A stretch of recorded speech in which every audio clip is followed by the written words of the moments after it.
अस्सलाम वालेकुम, मैं हूं मोहम्मद अली। मैं अपने यूट्यूब चैनल से आपको खुशामदीद कहता हूं। मैं आज से आपसे बात करूंगा डेंगू की अलामात क्या हैं और इनसे कैसे बचा जाए। अगर मैं डेंगू पे या इसकी अलामात या इसकी सिम्टम्स या इससे बचने के तरीके पे बात करूं तो 90 से 95 लोगों को इस चीज़ का इल्म है। आप गूगल पे इसकी इंफॉर्मेशन ले सकते हैं। या फिर आप लोगों को वैसे भी जो है वो इन चीज़ों का बिल्कुल बखूबी जो है वो अंदाज़ा भी है और इल्म भी है। आप लोगों को प्रॉपर इसकी इन्फॉर्मेशन है। लेकिन वीडियो बनाने का एक ख़ास मकसद ये है कि वीडियो के आखिर में मैं आपको एक ऐसी टिप बताऊंगा, एक ऐसी चीज़ बताऊंगा कि जिसके इस्तेमाल से आप इस जानलेवा बीमारी से ख़ुद को भी महफूज कर सकते हैं और अपने घर में मौजूद बच्चों और फैमिली को भी इससे जो है वो महफूज कर सकते हैं।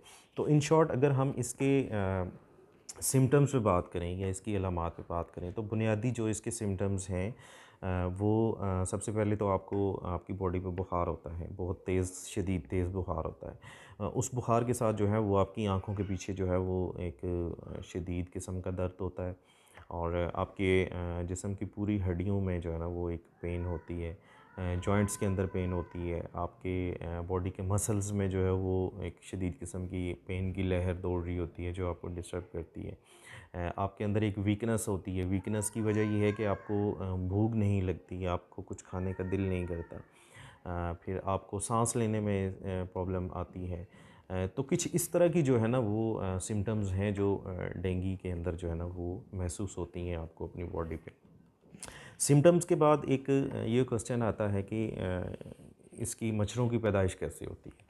तो वो मैं आपको थोड़ा शॉर्टली बताता चलूँ कि जो डेंगू का मच्छर है ये एक ठहरे हुए पानी के ऊपर जो है ना अपने अंडे देता है और वहीं से इसके मच्छरों का जो है ना वो पैदाइश का आगाज़ स्टार्ट होता है। तो जब इसका पैदाइश का आगाज़ हो जाता है, पैदा हो जाते हैं, तो उसके बाद ये क्वेश्चन आता है कि जी ये मच्छर पलते कहाँ पे हैं। तो ये मच्छर पलते भी हमारे सराउंडिंग इर्द गिर्द ही पलते हैं। हमारे घर के जो फर्नीचर होते हैं उसकी बैक पे दीवार के साथ बैठ जाते हैं, फर्नीचर के नीचे बैठ जाते हैं, बेड के नीचे बैठ जाते हैं, हमारे पर्दों के पीछे बैठ जाते हैं। ये वहाँ पे ये पलते हैं, अपने आप को बड़ा करते हैं, ग्रो करते हैं। या फिर इनके पलने की अगर हम बात करें तो पानी के जो जोड़ होते हैं, गंदे पानी के जो तालाब होते हैं, वहाँ पे ये अपने आप को ग्रो करवाते हैं। जो नाली हैं प्रॉपर साफ़ नहीं होती, खड़ी होती हैं नालियाँ जिनका सीवरेज का निज़ाम खड़ा होता है, डिस्टर्ब होता है, पानी रुका हुआ होता है कई कई महीनों से, वहाँ पे ये मच्छर जो है ना वो बड़ा आसानी से अपने आप को बड़ा करता है। या फिर आपने देखा होगा कि बहुत सारी ऐसी जगह होती हैं जहाँ पे जो है ना हफ़्तों हफ़्तों कूड़ा पड़ा रहता है, वहाँ पे सफाई का निज़ाम जो है ना वो ठीक नहीं होता। तो वहाँ पे ये मच्छर अपने आप को जो है ना वो बड़ा आसानी के साथ जो है ना वो ग्रो करता है। और इसके अलावा जो है ना सड़कों के अंदर अगर पानी रुका हुआ है, गलियों के अंदर पानी रुका हुआ है, आपके छत के ऊपर अगर टायर पड़े हुए हैं, आपके घर के अंदर कोई बर्तन टूटते हैं, तो वो उन बर्तनों को अगर आप छत पे फेंक देते हैं या किसी भी जगह पे फेंक देते हैं, तो उनके अंदर जब पानी खड़ा होता है तो उस खड़े पानी से जो है ना ये अपने आप को ग्रो करता है। मेन थिंग इज़ ये कि ये खड़े पानी के ऊपर अपने आप को बड़ी आसानी के साथ जो है ना वो ग्रो करता है। या फिर उन जगहों पे जहाँ पे आप प्रॉपर तरीके से सफाई नहीं करते, घरों के कोनों के अंदर, घरों के पर्दों से या फर्नीचर के नीचे से, या फिर इसी तरह की दीगर चीज़ें जो हैं, घरों घरों के कूड़ादान जो हैं उनको प्रॉपर आप साफ़ नहीं करते, या एक ही घर के अंदर अगर एक एक हफ़्ता एक कूड़ा एक जगह पे टेरेस में पड़ा रहता है या किसी भी जगह पे कूड़ादान में पड़ा रहता है, तो वहाँ से ये मच्छर जो है ना बड़ी आसानी से अपने आप को बड़ा करता है, फिर उसके बाद आप पे जो है ना वो अटैक करता है। अब अटैक की बात आती है जब, तो ये मच्छर बेसिकली तो हमें ये देखना होगा कि ये मच्छर होता कैसे है और ये किस तरह अटैक करता है और किस टाइम अटैक करता है। तो उससे भी हमें अपने आप को जो है ना वो बचाना पड़ेगा। तो अगर मच्छर को देखा जाए तो ये एक स्याह कलर का होता है, ब्लैक कलर का बड़ा मच्छर होता है। और मोस्टली जब देखा गया है वो ये है कि सुबह सूरज निकलने के टाइम ये ज़्यादा अटैक करता है। और जब सूरज गुरूब होने का टाइम होता है, आप यूँ समझ लें कि असर की नमाज़ से मगरिब की नमाज़ तक का जो टाइम है उस टाइम के अंदर ये आप पे बहुत जल्दी और ज़्यादा अटैक करता है। अच्छा, मोस्टली मेरा ख़ुद भी अपना ज़ाती भी एक्सपीरियंस यही है कि हम शाम के टाइम जो है वो ज़्यादातर ओपन एनवायरनमेंट में जाते हैं, बैठते हैं। जैसे ढाबा रेस्टोरेंट्स होते हैं, जो ढाबा होटल होते हैं, जो ग्रीन बेल्ट्स पे बने होते हैं, ग्रीनरी होती है वहाँ पे, बड़े-बड़े पौधे होते हैं या खुले जहाँ पे ज़्यादा ग्रीनरी हो वहाँ पे ये मच्छर आपको बहुत ज़्यादा काटता है। या फिर आप शाम के टाइम अपने बच्चों को पार्क वगैरह लेके जाते हैं तो उस टाइम हमें एहतियात करनी चाहिए कि हम इस के काटने से ख़ुद को कैसे जो है वो महफूज कर सकते हैं, बचा सकते हैं। जब हम इसके अटैक के बाद की बात करते हैं तो हमें ये भी देखना पड़ेगा और हमें ये सोचना भी पड़ता है कि ये मच्छर कैसे वायरस कैसे ट्रांसफ़र करता है।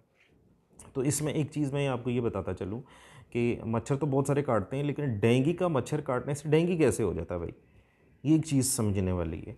तो मैं आपको बताऊं कि जो पेशेंट ऑलरेडी इससे मुतासर हुए होते हैं, उनके ऊपर से जब मच्छर काट के किसी दूसरे एक ठीक बंदे के ऊपर बैठता है, उसको काटता है, तो वो उसका वायरस के अंदर बहुत जल्दी ट्रांसफ़र होता है। तो वो पेशेंट जो एक ठीक ठाक बंदा होता है, वो इसके जो है ना काटने से बिल्कुल जो है ना वो उसमें के अंदर ये सिम्टम्स आना जो है ना वो शुरू हो जाती हैं। तो इसके अटैक के बाद का ये चैप्टर स्टार्ट होता है कि हम इसको ख़त्म कैसे करें, हम इसके ना बढ़ने के मौके किस तरह से कम करें। तो वो हमने खुद ही करने हैं। हमें सबसे पहले तो जो है वो गलियों के अंदर, सड़कों के अंदर जो रुका पानी है उसको हम फ़ौरन फिर जो है ना रिमूव करना, खुश्क करना चाहिए, ड्राई करना चाहिए। अगर खड़ा पानी है उसके बाद गीली ज़मीन रह जाती है तो उसके ऊपर हमें रेत डालनी चाहिए या फिर मिट्टी डाल के, ताकि उसको लेवल करके, ताकि पानी वहाँ पे खड़ा ना हो।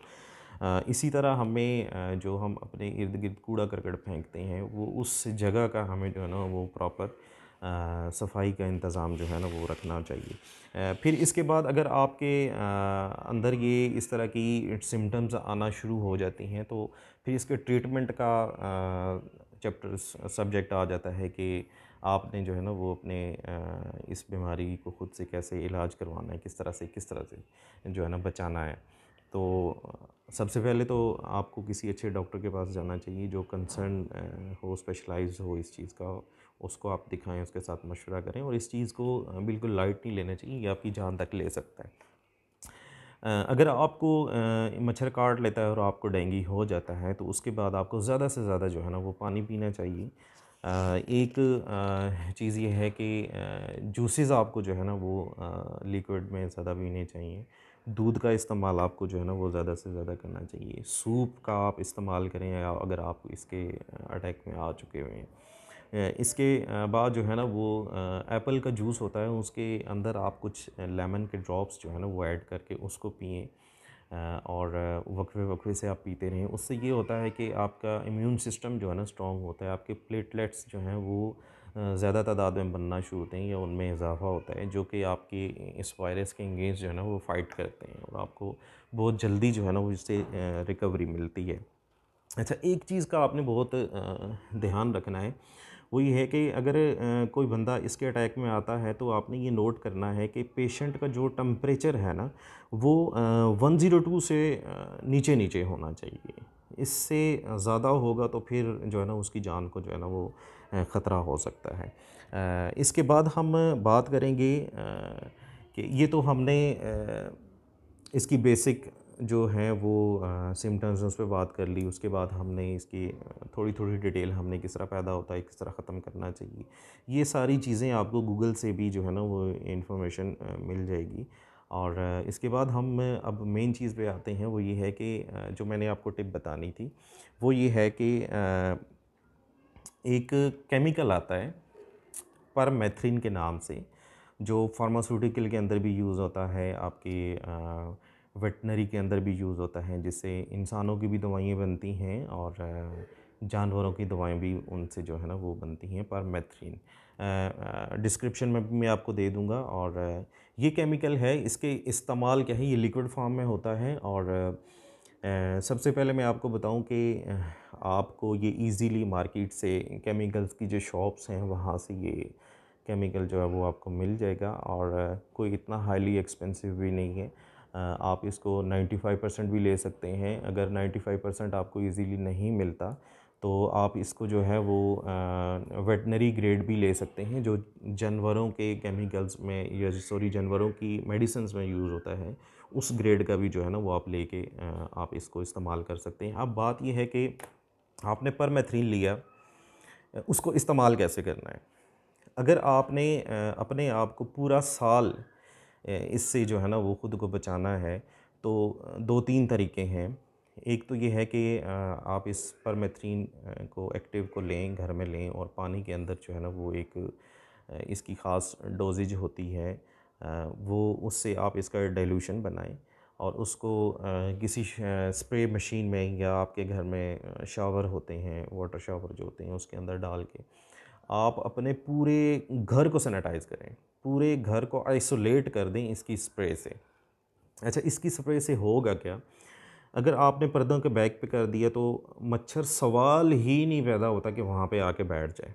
मक्खी सवाल नहीं पैदा होती कि वहाँ पे आके बैठ जाए। छिपकली सवाल ही पैदा नहीं होता कि वहाँ पे आके बैठ जाए और वहाँ पे जो है ना वो घूमती फिरे और इस तरह करे। आपने स्प्रे का डाइल्यूशन बनाना है, उसके बाद आपने पूरे अपने बेड को, फर्नीचर को, पर्दों के पीछे से, कोनों में, दीवारों के ऊपर, वॉशरूम के अंदर दीवारों पे, हर जगह को जो है ना इसकी स्प्रे से जो है ना वो सैनिटाइज़ कर देना है। इसकी स्प्रे लगानी है, इसको स्प्रे करना है। उसके बाद जो है ना वो डेंगू का मच्छर आपके घर में एंटर नहीं हो सकता। सेकंड जो मैं आपको एक चीज़ बड़ी इम्पोर्टेंट बताता हूँ कि आप मोस्टली जब वाइट वॉश करते हैं, जब घरों को कलर करते हैं, तकरीबन 1 डेढ़ 2 साल में जो है ना वो कलर फेड भी हो जाता है और कलर मैला भी हो जाता है घरों के अंदर। तो जब कलर आप करते हैं तो आप पर मेथ्रीन जो है ना वो लेके आएँ। मैं आपको चैलेंज करके कह सकता हूँ कि आप पर मेथ्रीन कलर के अंदर ऐड करके वाइट वॉश करें पूरे घर को, तो उसके बाद ना कोई मच्छर दीवार पे बैठेगा, ना ही कोई मक्खी बैठेगी और ना ही आपके घर में कोई छिपकली आ सकती है। इन केस अगर मच्छर आके बैठता भी है तो वो कुछ सेकंड के अंदर जो है ना वो उसकी डेथ हो जाएगी। तो यही वीडियो बनाने का मकसद था, आप तक एक इन्फॉर्मेशन पहुंचानी थी। सदका जारिया समझ के आप इस वीडियो को आगे दोस्तों के साथ शेयर करें। पर मेथ्रीन के बारे में डिटेल में इंशाल्लाह डिस्क्रिप्शन में आपके साथ शेयर कर लूँगा। अगर आप गूगल पे सर्च भी करते हैं तो आपको पर मेथ्रीन की जो है ना वो इन्फॉर्मेशन मिल जाएगी।